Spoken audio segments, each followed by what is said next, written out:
अगला जो क्वेश्चन है, क्या है क्वेश्चन कि किस कांग्रेस के किस अधिवेशन में पहली बार मौलिक अधिकार की मांग की गई? तो ध्यान से सुनिएगा, कांग्रेस के कराची अधिवेशन 1931, ध्यान रखेंगे, अगर मौलिक अधिकार की मांग पूछेगा कि पहली बार मौलिक अधिकार की मांग कांग्रेस के किस अधिवेशन में, तो 1931 के कराची अधिवेशन, जिसकी अध्यक्षता सरदार वल्लभ भाई पटेल कर रहे थे। क्योंकि अब यहां से सरदार वल्लभ भाई पटेल, कारण क्या, 1928 में जो बारडोली आंदोलन हुआ, उस आंदोलन के बाद वल्लभ भाई पटेल को सरदार की उपाधि दे दी गई। ऐसे तो पहले वल्लभ भाई पटेल ही कहलाते थे। तो 1931 के कराची अधिवेशन की अध्यक्षता अगर पूछेगा तो सरदार वल्लभ भाई पटेल। ठीक है, पहली बार मौलिक अधिकार की मांग कराची अधिवेशन में ही किया गया था। क्लियर हुआ? अब देखिए 1931 अपने आप में काफी बड़ा टॉपिक है, हम कई बार बोले, जैसे पिछले वीडियो में हम आपको बता चुके थे कि 1931 में ही पहली भारतीय जो फिल्म जो आई, यानी बोलने वाली फिल्म, बिना बोलने वाली तो 13 है, तो वो 31 में ही आई। 31 में ही पहले मृत व्यक्ति हैमरशोल्ड हुए, जिनको नोबेल पुरस्कार दिया गया। देखिए, हाँ सॉरी, एरिक्सन हैमरशोल्ड को 61 में, सॉरी, पहले मृत व्यक्ति अगर देखा जाएगा, पहले मृत व्यक्ति एरिक्सन थे, जिनको दिया गया। और फिर 61 में देख लीजिए हैमरशोल्ड को, हैमरशोल्ड, ठीक है, कपड़ा है एक्सल, और फिर उसको हैमर से मारिए तो कपड़ा साफ होगा। देखते हैं ना, जो कपड़ा अगर गंदा हो गया तो ज्यादा ही है। तो 1931 अपने आप में काफी इंपॉर्टेंट डेट है। और देख लेंगे नोबेल पुरस्कार, ये दोनों मृत व्यक्ति हैं, ये दोनों मृत व्यक्ति थे।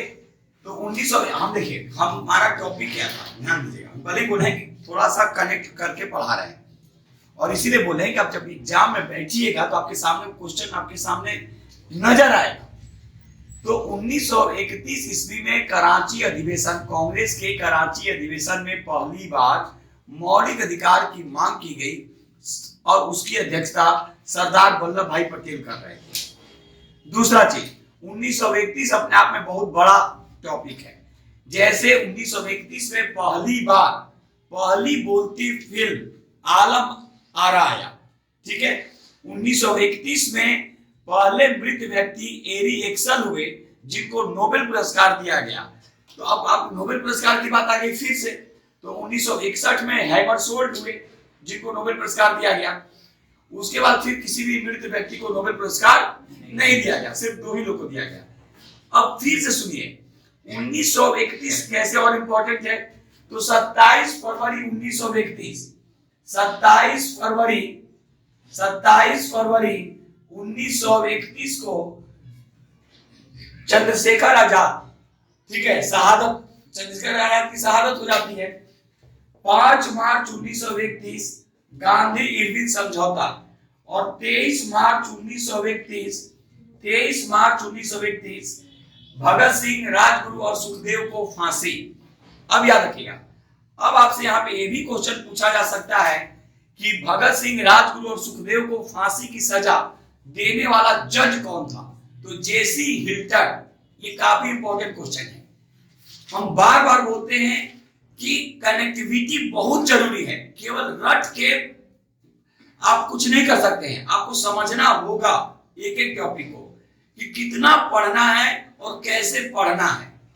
और इसीलिए हम क्वेश्चन आपसे आप लोगों के सामने बनवा भी रहे हैं, और इसीलिए हम देखें कि बहुत ज्यादा मेहनत पड़ रहा था दोबारा वीडियो बनाने के लिए। तो जैसा भी वीडियो बने, वीडियो भी अपलोड हो जाएगा, और आप खुद देखिएगा कि आपके हर एग्जाम में यहां से क्वेश्चन रहेगा।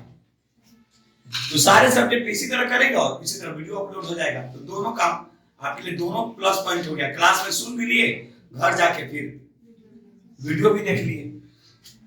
तो 1931, 27 फरवरी 1931 चंद्रशेखर आजाद की शहादत, 5 मार्च 1931 गांधी इरविन समझौता, जिसको दिल्ली समझौता के नाम से भी जाना जाता है। 27 मार्च 1931 भगत सिंह राजगुरु सुखदेव को फांसी, भगत सिंह राजगुरु और सुखदेव को फांसी।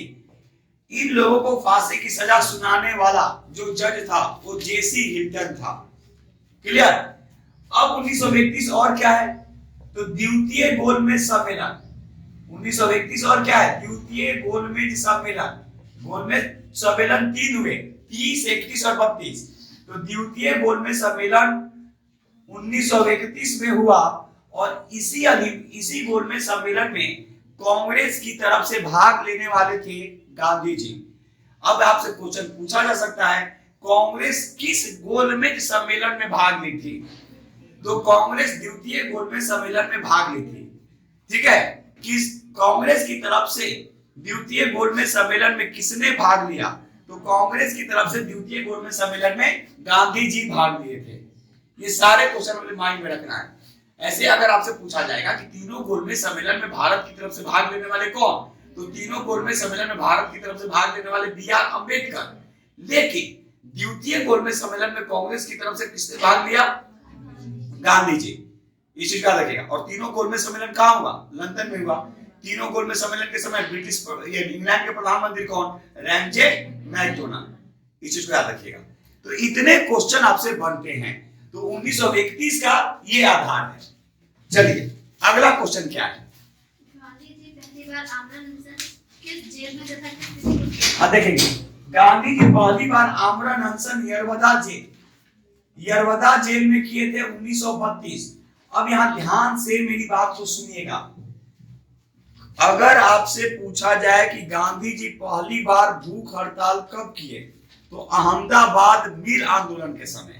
लेकिन गांधी जी पहली बार आमरण अनशन कब किए, तो 1932 में यरवदा जेल। और 1932 भी अपने आप में काफी इंपॉर्टेंट है। क्यों इंपॉर्टेंट है? सांप्रदायिक पंचायत की घोषणा होती है, पूना समझौता होता है और तृतीय गोलमेज सम्मेलन होते हैं। क्लियर हुआ? ये काफी इंपॉर्टेंट है। यानी 1932, हम बार बार बोले एकदम ईस्वी को ऐसा कर लीजिए कि वहां से कोई क्वेश्चन छूटे नहीं। तो 1932 पूना समझौता, सांप्रदायिक पंचायत की घोषणा और तृतीय गोलमेज सम्मेलन। 1932 ईस्वी में ही यरवदा जेल में गांधी जी के द्वारा पहली बार आमरण अनशन किया गया था। क्लियर हुआ? चलिए अगला क्वेश्चन क्या है? नेली सेन गुप्ता के द्वारा कब कांग्रेस के अध्यक्ष? हाँ देखेंगे, नेली सेन गुप्ता 1933 के कांग्रेस अधिवेशन की अध्यक्षता की थी। तो 1900 कांग्रेस का 33 में जो अधिवेशन हुआ ये हुआ कलकत्ता। किसके द्वारा? तो नेली सेन गुप्ता। अब एकदम आराम से मेरा वीडियो जाके आप लोग देख लीजिएगा कि कांग्रेस का महिला जो अध्यक्ष जो है उसमें मेरा वीडियो अपलोड है। ऐसे एक बार फिर से सुन लीजिए। हम बार बार बोलते हैं कि आप नहीं देखिए वो पुराना वीडियो, कोई दिक्कत नहीं, आप फिर ये वीडियो सुन लीजिए। कांग्रेस की 3 महिला अध्यक्ष बनी। एनी बेसेंट 1917 कलकत्ता, उसके बाद 1925 सरोजिनी नायडू कानपुर और 1933 ठीक है नेली सेन गुप्ता कलकत्ता। अब आपको यहां पे 8 साल का अंतर देखने को मिलेगा। 17/8/25 और 8/33 याद रखिएगा। यानी ये 8 साल का अंतर पहला है ईस्वी में। दूसरा जो आपको कॉम्बिनेशन देखने को मिलेगा कलकत्ता कानपुर कलकत्ता, यानी पहले कलकत्ता से शुरू होता है, कानपुर पहुंचते हैं और फिर कलकत्ता में जाकर समापन होती है। ऐसे याद रखिएगा। यानी 8 साल का अंतराल है। कानपुर से कलकत्ता से चले, कानपुर पहुंचे और फिर जाकर कलकत्ता में ही किए। यानी जहां शुरू वहीं पे समापन। किसका? महिलाओं का। अब ध्यान से सुनेंगे। अगर पहली महिला पूछेगा तो एनी बेसेंट, अगर पहली भारतीय महिला पूछेगा तो सरोजिनी नायडू। अब सरोजिनी नायडू पे भी बहुत सारा क्वेश्चन है, आपसे पूछे जा सकते हैं कि गांधी और इरविन को 2 महात्माओं की संज्ञा किसने दिया? तो सरोजिनी नायडू ने दिया। द गोल्डन थ्रेशोल्ड किसकी पुस्तक है? तो सरोजिनी नायडू की पुस्तक है। याद रखिएगा। तो ऐसे आपको एकदम कनेक्ट करके पढ़ना है। गांधी इरविन समझौता में सरोजिनी नायडू का भी बहुत बड़ा महत्वपूर्ण योगदान था। ऐसा नहीं था कि केवल ये जयकर और ये सप्रू का ही था, इन लोगों का, इनका भी था, और इन्होंने दो महात्माओं की संज्ञा ली, ठीक है। और गांधी इरविन समझौता को दिल्ली समझौता भी कहा जाता है। तो क्वेश्चन था कि क्या क्वेश्चन था, नेली सेनगुप्ता कांग्रेस की अध्यक्षता कब की थी? तो 1933 के कलकत्ता अधिवेशन में। ये तीसरी महिला थी, यानी कांग्रेस की कितनी महिलाओं ने अध्यक्षता की थी? तो 3, एनी बेसेंट, सरोजिनी नायडू और नेली सेनगुप्ता। क्लियर? चलिए आगे। बिहार कांग्रेस सोशलिस्ट पार्टी की स्थापना कब की गई? 1934। बिहार कांग्रेस सोशलिस्ट पार्टी की स्थापना जो की गई थी वो 1934 में की गई थी, जयप्रकाश नारायण और आचार्य नरेंद्र देव के द्वारा। जयप्रकाश नारायण और आचार्य नरेंद्र देव के द्वारा बिहार कांग्रेस सोशलिस्ट पार्टी की स्थापना की गई थी। आचार्य नरेंद्र देव इसके अध्यक्ष बनाए गए थे, याद रखिएगा। आचार्य नरेंद्र देव इसके अध्यक्ष बनाए गए थे, जबकि जयप्रकाश नारायण महासचिव बनाए गए थे। तो आपसे यह भी क्वेश्चन पूछा जा सकता है कि बिहार कांग्रेस सोशलिस्ट पार्टी के अध्यक्ष कौन थे? तो बिहार कांग्रेस सोशलिस्ट पार्टी के अध्यक्ष थे आचार्य नरेंद्र देव। और इस बार क्वेश्चन आ रहा है, हम पिछले वाले वीडियो में भी बोले हैं, या तो 1931 आएगा बिहार यानी साम्यवादी वाला, आएगा, या फिर सोशलिस्ट वाला आएगा, बिहार कांग्रेस सोशलिस्ट, या 1934। तो ये दोनों 1931 और 1934 दोनों याद रखेंगे। लेकिन जहां तक हमें लग रहा है ये क्वेश्चन जो आएगा, ध्यान रखिएगा कि बिहार कांग्रेस सोशलिस्ट पार्टी की स्थापना 1934 में जो की गई थी उसकी अध्यक्षता किसने की, या उसके अध्यक्ष कौन थे? तो क्योंकि जयप्रकाश नारायण, अधिकतर लोग समझेंगे कि जयप्रकाश नारायण, क्योंकि जयप्रकाश नारायण हाईलाइट में थे, तो जयप्रकाश नारायण नहीं, आचार्य नरेंद्र देव। क्लियर हुआ? इन चीजों को ध्यान रखेंगे। देखिए, हम बार बार बोलते हैं कि क्वेश्चन को एकदम बारीकी से समझना है और उस हिसाब से समझना है। ये नहीं, देखिए हमारा YouTube पे भी आप कोई भी वीडियो देखिए, एकदम आराम से हम पढ़ाते हैं, वो लगता है कि एकदम क्लास का ही है, और इसीलिए एकदम क्लास वाला ही, जैसे आप लोग देख ले कि क्लास में भी हम कैसे क्वेश्चन कराते हैं, उसी तरह YouTube पे आप लोग, तो आप घर बैठे भी, और इसीलिए कि भाई कम से कम दूर दराज के जो बच्चे हैं उनको फायदा हो, बेनिफिट हो। चलिए आगे। भारत शासन अधिनियम 1935 किस वायसराय के कारण? हाँ, भारत शासन अधिनियम 1935 के समय भारत का वायसराय लॉर्ड वेलिंगटन था, याद रखिएगा। Lord Wellington. लिलिथगो भी देगा तो लिलिथगो 36, याद रखिएगा। लिलिथगो कब से? तो लॉर्ड लिलिथगो ये 36, याद रखिएगा। लॉर्ड वेलिंगटन जो है ये 1935, यानी 31 से 36 तक लॉर्ड वेलिंगटन का शासन था, और लॉर्ड वेलिंगटन के शासन काल में ही 1935 ईस्वी में भारत शासन अधिनियम लाया गया। ठीक है, फिर उसमें कभी होगा वैसा विस्तार से तो बात करेंगे, लेकिन आपके पास लॉर्ड लिलिथगो भी ऑप्शन में रहेगा। क्यों? क्योंकि लॉर्ड लिलिथगो का शासनकाल 36 से 43, और यहां पर आपसे क्वेश्चन ये भी पूछा जा सकता है, लॉर्ड लिलिथगो का चुनाव वाला पूछा जा सकता है, व्यक्तिगत सत्याग्रह पूछे जा सकते हैं, भारत छोड़ो आंदोलन पूछा जा सकता है, ये काफी इंपॉर्टेंट है, याद रखिएगा। तो ये सारे लॉर्ड लिलिथगो के शासनकाल में। लेकिन भारत शासन अगर अधिनियम की बात करेगा तो भारत शासन अधिनियम लॉर्ड वेलिंगटन के शासनकाल में 1935। क्लियर हुआ? चलिए आगे। कांग्रेस का 1936 में अधिवेशन कहाँ हुआ था? कांग्रेस का 1936 में जो अधिवेशन हुआ ये हुआ लखनऊ में, याद रखिएगा। काफी इंपॉर्टेंट क्वेश्चन है, ध्यान से सुनिएगा। जवाहरलाल नेहरू कांग्रेस की अध्यक्षता 3 बार किए थे। 1929 का लाहौर अधिवेशन, 1936 का लखनऊ अधिवेशन और 1937 का फैजपुर अधिवेशन। अब यहाँ पे आपसे क्वेश्चन ये भी पूछा जा सकता है कि 1937 में जो फैजपुर अधिवेशन हुआ वो उसकी अध्यक्षता किसने की? तो जवाहरलाल नेहरू। और ये पहला ऐसा अधिवेशन था जो गांव में हुआ था, यानी जवाहरलाल नेहरू कांग्रेस के अध्यक्ष 3 बार बने थे। 1929 का लाहौर अधिवेशन, 1936 का लखनऊ अधिवेशन और 1937 का फैजपुर अधिवेशन। 1937 का फैजपुर अधिवेशन जो था वो पहली बार गांव में हुआ था, क्योंकि आपके पास ऑप्शन जो रहेगा वो बेलगाम में भी रहेगा, जो गांधी जी के द्वारा 1924 में किया गया था। इस चीज को याद रखिएगा, क्योंकि देखिए बार बार बोलते हैं कि आयोग को भी पता है कि कहां पे जाके कौन गड़बड़ होगा, कैसे गड़बड़ लोग करेंगे। तो एकदम बार बार बोलते हैं कि जो भी क्वेश्चन जाएगा यहीं से होके जाएगा, इतनी मां की जरूर कृपा है। और अब इसीलिए बार बार बोलते हैं और यूट्यूब से भी बोल रहे हैं, आप एग्जाम के बाद खुद आप कंपेयर कीजिएगा औरों के वीडियो से और यहां से कि आपको कितना बेनिफिट मिला। तो इसीलिए बार बार बोलते हैं कि क्वेश्चन कंफर्म रहिए कि वैसे ही ऑप्शन के साथ आएंगे जैसे आपको कराया जा रहा है। तो कांग्रेस के लाहौर अधिवेशन जवाहरलाल नेहरू, 29 में, 36 में लखनऊ अधिवेशन और 37 में फैजपुर अधिवेशन। तो पहली बार गांव में जो हुआ वो फैजपुर हुआ, ना कि बेलगाम करके आ जाइएगा। ठीक है, कोई दिक्कत है? तो जवाहरलाल नेहरू कांग्रेस के अध्यक्ष कितनी बार बने? 3 बार। नेहरूजी भी 3 बार बने थे, ये भी ध्यान में रखिएगा। नेहरूजी भी 3 बार बने थे। ठीक है, कलकत्ता लाहौर कलकत्ता में। ठीक है, 1886, 1893 और 1906, ये भी याद रखिएगा। एक वहां पे क्या था, तो 6 में स्वराज की मांग और यहाँ पे 29 में क्या था, पूर्ण स्वराज की मांग, जवाहरलाल नेहरू। एकदम इस चीज को ध्यान में रखेंगे। चलिए आगे।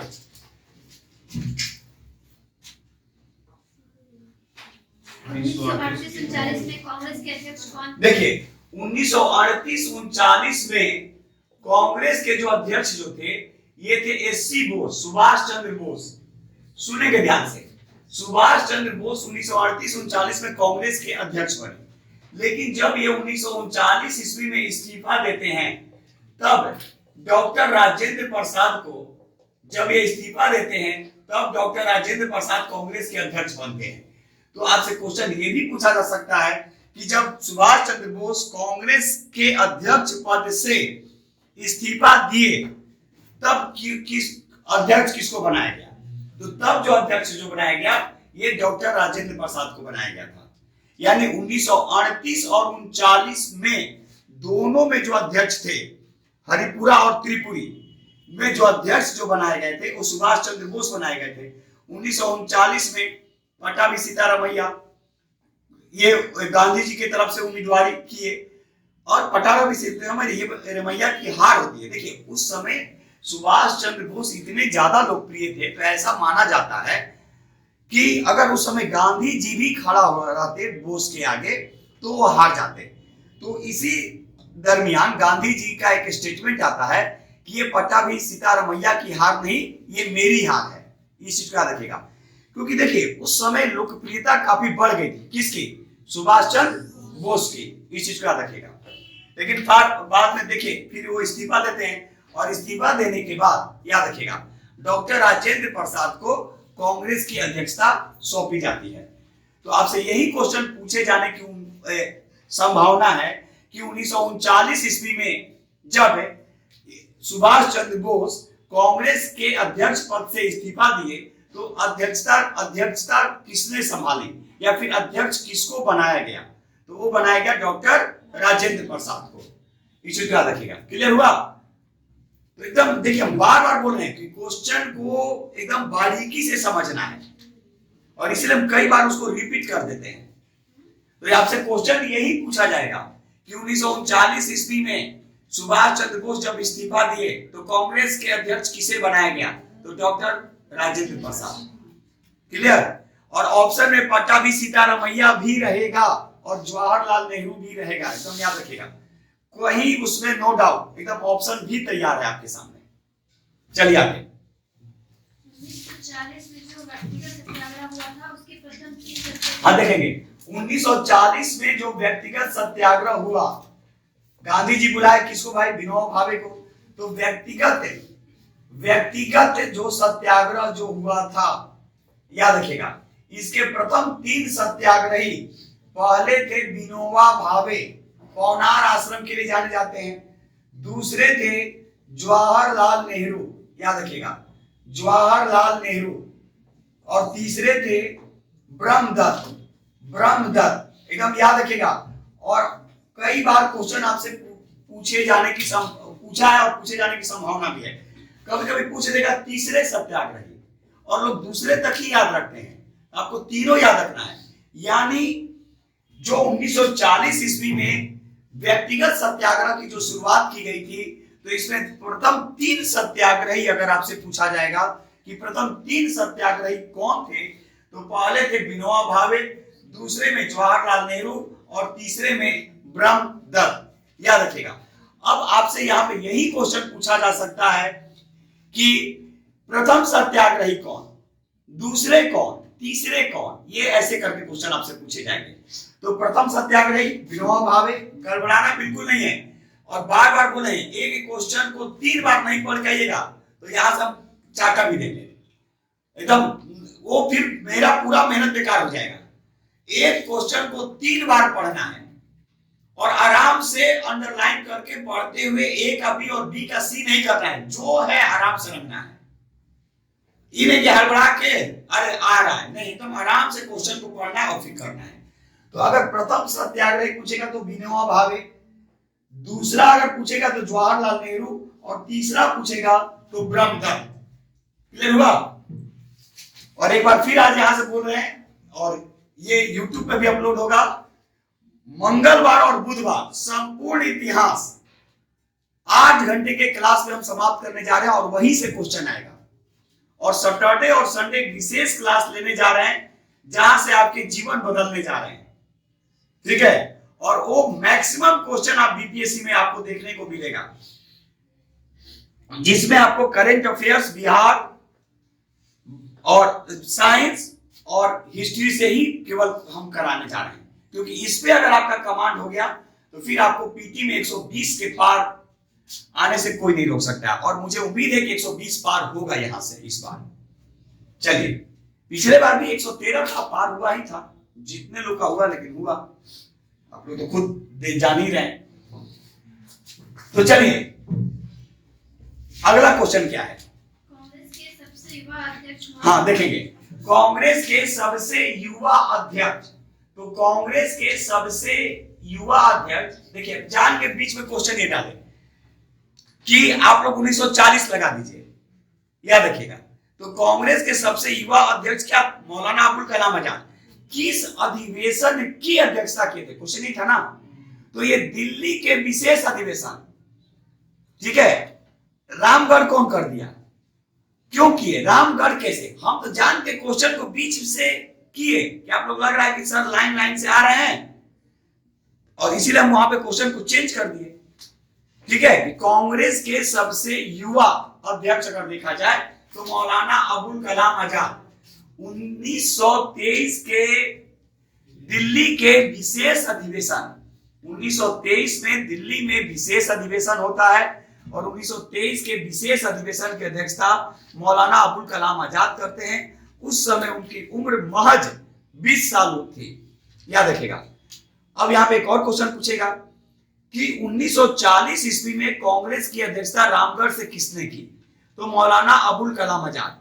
अब यहाँ पे एक और क्वेश्चन पूछा जा सकता है कि भारत छोड़ो आंदोलन के समय कांग्रेस के अध्यक्ष कौन थे? तो मौलाना अबुल कलाम आजाद। एक और क्वेश्चन यहाँ पे पूछे जा सकते हैं कि सर्वाधिक लंबी अवधि तक या सर्वाधिक समय तक कांग्रेस की अध्यक्षता किसने की? तो मौलाना अबुल कलाम आजाद, 1940 से 1946। इसलिए बार बार बोलते हैं एक टॉपिक को पढ़िए और उसका पूरा का पूरा निचोड़, माने उसका पूरा ऐसा कर लीजिए कि लगे कि नहीं घोर के पी गए। तो मौलाना अबुल कलाम आजाद सबसे युवा कांग्रेस अध्यक्ष, 1923 के कांग्रेस के विशेष अधिवेशन जो दिल्ली में हुआ था, महज 20 साल की उम्र में अध्यक्षता की है। 1940 में रामगढ़ की अधिवेशन की अध्यक्षता की है। 1942 में भारत छोड़ो आंदोलन के समय कांग्रेस के अध्यक्ष थे। क्रिप्स और वेबल के साथ वार्ता करने वाले ये कांग्रेस के पहले अध्यक्ष थे। क्रिप्स के साथ भी और वेवेल के साथ भी। और यहां से क्वेश्चन आपको आएगा, अगस्त क्रम दे, क्या क्रम दे भाई? तो अगस्त प्रस्ताव आएगा, क्रिप्स प्रस्ताव आएगा, वेवेल योजना आएगा और भारत छोड़ो आंदोलन आएगा, और देगा कि सबसे पहले कौन, उसके बाद कौन, उसके बाद कौन, उसके बाद कौन। तो ये आपको सजा लेना है, याद रखिएगा। अगस्त प्रस्ताव 1940, उसके बाद क्रिप्स मार्च 1942, भारत छोड़ो आंदोलन 8 अगस्त 1942 और फिर लास्ट में वेवेल। याद रखिएगा, ये क्रम आपको ध्यान रखना है, क्योंकि ये क्रम आपसे पूछने जा रहा है, ये क्रम आपसे पूछने जा रहा है एग्जाम में। क्लियर हुआ? चलिए अगला क्वेश्चन क्या है? पैट्रिक लॉरेंस किसके अध्यक्ष बने? हाँ, पैट्रिक लॉरेंस कैबिनेट मिशन की अध्यक्षता किए थे। देखेंगे 1946 ईस्वी में पैट्रिक लॉरेंस की अध्यक्षता में कैबिनेट मिशन का गठन किया जाता है। कैबिनेट मिशन 3 सदस्यीय था, याद रखिएगा। कैबिनेट मिशन 3 सदस्यीय था, कैबिनेट मिशन 3 सदस्यीय था, 3 सदस्यीय, जिसमें पैट्रिक लॉरेंस को अध्यक्ष बनाया गया, पैट्रिक लॉरेंस को अध्यक्ष बनाया गया। 2 अन्य जो सदस्य थे, ठीक है, एबी एलेक्जेंडर और स्टोफर्ड क्रिप्स। यानी कैबिनेट मिशन में 3 सदस्य, पैट्रिक लॉरेंस अध्यक्ष थे, उसके अतिरिक्त 2 और सदस्य थे, एबी एलेक्जेंडर, एबी एलेक्जेंडर नाम लिख लेंगे, और स्टोफर्ड क्रिप्स। क्लियर हुआ? तो ये आपसे क्वेश्चन पूछा जाएगा, याद रखिएगा। उसके बाद ध्यान रखेंगे कि 2 सितंबर 1946 को जवाहरलाल नेहरू के नेतृत्व में अंतरिम सरकार का गठन किया जाता है। यानी कैबिनेट मिशन जो आता है वो 1946, यानी जो 1946 में जो कैबिनेट मिशन जब भारत आता है, ठीक है, तो कैबिनेट मिशन के आधार पर ही आगे भारत में जो संविधान की बात या जो भी चीज हुई, ठीक है, अभी हम उसमें उतना जा नहीं रहे, तो इसमें आपसे क्वेश्चन यही पूछेगा कि कैबिनेट मिशन की अध्यक्षता किसने किया। यही सेम क्वेश्चन एकदम आप सामने, आपके सामने नजर आएगा। तो कैबिनेट मिशन की अध्यक्षता पैट्रिक लॉरेंस किए, अन्य सदस्य आपको बता ही दिए, एबी एलेक्जेंडर और स्टोफर्ड क्रिप्स। अब आपसे यहाँ पे यही क्वेश्चन पूछा जाएगा कि अंतरिम सरकार का गठन कब किया गया था। तो अंतरिम सरकार का गठन अगर पूछा जाएगा तो अंतरिम सरकार का जो गठन हुआ ये 2 सितंबर 1946, 2 सितंबर 1946 जवाहरलाल नेहरू के नेतृत्व में, जवाहरलाल नेहरू के नेतृत्व में। चलिए आगे क्वेश्चन क्या है? किस प्लान के बाद भारत और पाकिस्तान को माउंटबेटन योजना, माउंटबेटन योजना के तहत, ठीक है, भारत और पाकिस्तान 2 अधिराज्य बनाए गए। एक और क्वेश्चन यहाँ पे काफी इंपॉर्टेंट है, पूछा जा सकता है कि जब भारत जब आजाद हुआ या स्वतंत्रता के समय भारतीय राष्ट्रीय कांग्रेस के अध्यक्ष कौन? याद रखिएगा, यानी आपसे क्वेश्चन यहाँ पे ये भी पूछा जा सकता है कि भारतीय राष्ट्रीय कांग्रेस के अध्यक्ष कौन? तो जेबी कृपलानी। ये एकदम दिमाग बैठाइएगा, क्योंकि मौलाना अबुल कलाम आजाद भी ऑप्शन में रहेगा 500%, नोट कर लीजिए एकदम, क्योंकि वो 42 में थे और ये 46 में बने। तो स्वतंत्रता के समय भारतीय राष्ट्रीय कांग्रेस के अध्यक्ष जेबी कृपलानी थे। क्लियर? उस समय ब्रिटेन में यानी इंग्लैंड में लेबर पार्टी की सरकार थी और क्लीमेंट एटली उस समय प्रधानमंत्री थे। यानी आपके पास क्वेश्चन क्या था कि किस योजना के तहत भारत और पाकिस्तान, तो माउंटबेटन योजना। उसके बाद ध्यान रखना है कि भारत जब स्वतंत्र हुआ तो उस समय कांग्रेस के अध्यक्ष, यानी कांग्रेस हम कई बार बोलेंगे, हम कांग्रेस ही बोलेंगे, यानी आईएनसी समझ लीजिएगा, इंडियन नेशनल कांग्रेस। उस समय अध्यक्ष जेबी कृपलानी थे। उस समय ब्रिटेन के प्रधानमंत्री, ठीक है, क्लीमेंट एटली थे, जो लेबर पार्टी से संबंधित थे। ठीक है, तो ये रहा आप लोग के सामने एक ऐसा डाटा जहां से आप किसी भी एग्जाम के लिए तैयार हैं, और फिर जो कमी बेसी होगी फिर देखा जाएगा।